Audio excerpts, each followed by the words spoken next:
सबसे पहले तो मुस्तफ़ा साहब बात यह है कि हम गुलनाज के परिवार के साथ उसके गम में शरीक हैं और हम गुलनाज के लिए दुआ करते हैं कि अल्लाह उनकी मग़फ़िरत कर दे। और हम यूँ कहेंगे कि अल्लाह ताला ऐसा हादसा, ऐसा वाक़या किसी और के साथ ना आने दे, ये अल्लाह ताला से हम दुआ करेंगे। रही बात ये कि गुलनाज के साथ जो हादसा हुआ है वो एक बहुत घिनौना, बहुत दिल को दहला देने वाला वाक़या है, एक शर्मनाक वाक़या है। हम इस वाक़ये की भरपूर मज़म्मत करते हैं, इसकी निंदा करते हैं। मुस्तफ़ा साहब, बात यह है कि बिहार के अंदर नीतीश सरकार बनी है, नीतीश सरकार की जीत हुई है, लेकिन इंसानियत वहाँ शर्मसार हुई है, इंसानियत की शिकस्त हुई है।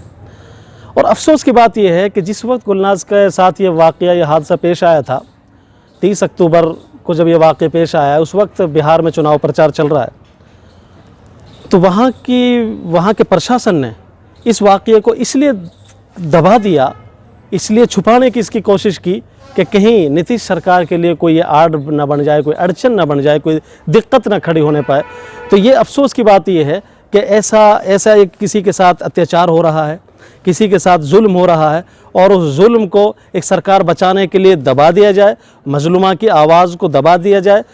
ये बड़े अफसोस की बात है। और इससे भी बड़ी बात यह है कि हमारे करीब में बल्लमगढ़ में वाक़या पेश आया, निकिता मर्डर हुआ। हमने उस पर खुल के कहा और मीडिया ने भी खूब खुल के उछाला उसको। कोई बात नहीं, ठीक है, गलत था, जुल्म था, वो दोषी थे, उनके ख़िलाफ़ आवाज़ उठनी चाहिए थी और हमने भी उठाई, पूरी मेवात ने उठाई और जितने हक परस्त लोग थे सब ने उठाई। लेकिन बात यह है कि गुलनाज की आवाज़ को, गुलनाज के लिए इंसाफ के बोलों को, इंसाफ की आवाज़ गुलनाज के लिए क्या इसलिए बुलंद नहीं की गई? क्या मीडिया चैनलों ने गुलनाज के लिए आवाज़, इंसाफ के लिए आवाज़ इसलिए नहीं उठाई क्योंकि मुसलमान थी और मुस्लिम लड़की थी? क्या इसके लिए, क्या उस लड़की के इंसाफ के लिए इन चैनलों के पास जगह नहीं थी, इनके पास मौका नहीं था? क्या वो इस लायक नहीं समझ रहे थे, या उस वाक़ये को इन्होंने वाक़या और हाथ से नहीं समझा कि गुलनाज के लिए कोई इंसाफ की गुहार और आवाज़ नहीं लगाई गई?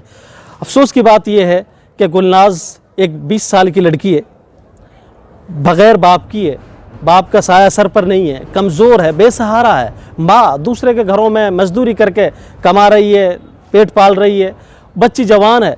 और सबसे बड़ी बात यह है कि जब बच्ची के साथ ये अत्याचारी लोग, ये शरारती तत्व जो हैं, जब उसके साथ छेड़छाड़ करते थे तो इस लड़की ने बार बार जाके उसके घर पे शिकायत भी की है। तो उसकी तरफ से यह जवाबन ये कहा गया है कि आपको उनकी बात माननी पड़ेगी। यानी ये कि आप कोई मजलूम का सहारा बनता, कोई मजलूमा के लिए कहता कि नहीं, आपके साथ जो छेड़छाड़ हो रही है, आपके साथ जो हो रहा है वो गलत हो रहा है, बल्कि ये जवाब मिलने के बजाय कहा कि आप उनकी बात माननी चाहिए, आप उनसे शादी कर लें, वरना आपको जान से हाथ धोना पड़ सकता है। और फिर हुआ भी यही कि बच्ची जो है 30 अक्टूबर के शाम के टाइम अपने किसी काम से घर से बाहर निकली। उन नालायकों ने, उन दोषियों, उन हत्यारों ने, उन जालिमों ने, उन दरिंदों ने जब उस लड़की को अकेला पाया, फिर उसके साथ छेड़छाड़ की और उससे कहा कि तुम हमसे संबंध बनाओ, तुम हमसे शादी करो, तुम हमारी हवस पूरी करो।